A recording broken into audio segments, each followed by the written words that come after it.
The reason why people say that physics is hard, and that's because it really is hard. As a woman that's a physicist, I'm pretty rare.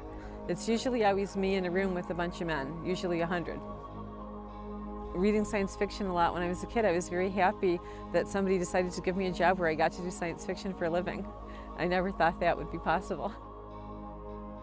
We are looking at the highest energy light that comes from space, that's gamma rays. We are building satellites to go up above the Earth's atmosphere to detect the gamma rays and then send the signals down to the ground. Once they're down on the ground, you analyze them, you try to figure out what's making the gamma rays. In most cases, it's actually tremendously huge black holes.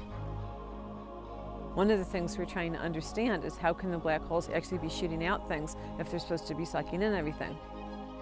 When the satellites in space detect some big burst, the ground-based people with the visible light telescopes will be able to watch the same objects. By comparing the data between the visible light, the kind of light we can see with our eyes, and the gamma ray data from the satellites, we'll learn more about how the jets work, what's blowing up and making the bursts, and things like that. We had been looking for a place to put a robotic telescope that was a little bit at elevation, so you would have a better view of the heavens away from the water vapor that's near the ground. Sonoma County has the Pepperwood Natural Preserve, and it's owned by the California Academy of Sciences, and already had a little observatory on it. And so I called them up, could we please, give you some money so we could build a telescope there. This is the actual physical telescope where the optics are housed. The particular type of telescope we have is a Schmidt-Cassegrain telescope. It has 3 primary optic surfaces, 2 mirrors and 1 lens. The light comes through and hits a lens where it's focused onto a mirror at the back of the telescope here.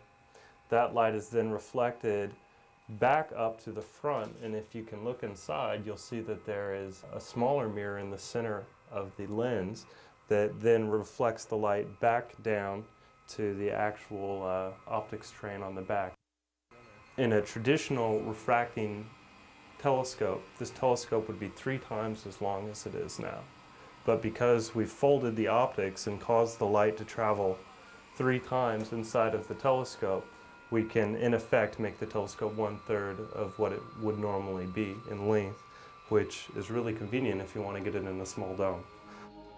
We hope to be getting the high school students involved in doing this. And in the beginning, the students will come up to the telescope so they'll understand how it works, but then ultimately the goal is to be able to control the telescope in the privacy of your own home and internet connection. The web interface is how the user from the internet will actually interface with the computer. So any computer on a network that's connected to the internet can simply open up a web browser and log on to the dome control computer. We'll have little cameras so you can watch the dome move the telescope around, take the data, things like that.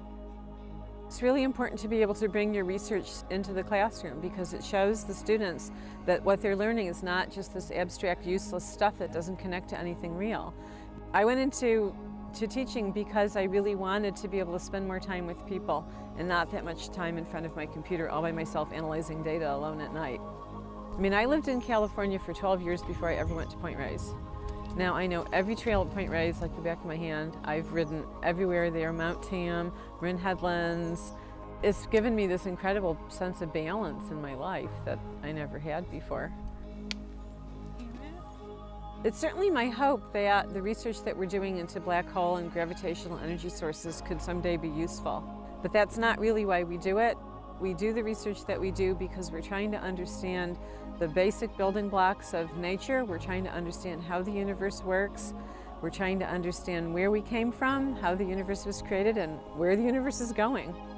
And what I'm passionate about is really just sort of transforming the lives of the people that want to learn science and math, and showing people that they can do it when they didn't believe that they could. Also, of course, to get students and the community involved in trying to do professional quality science.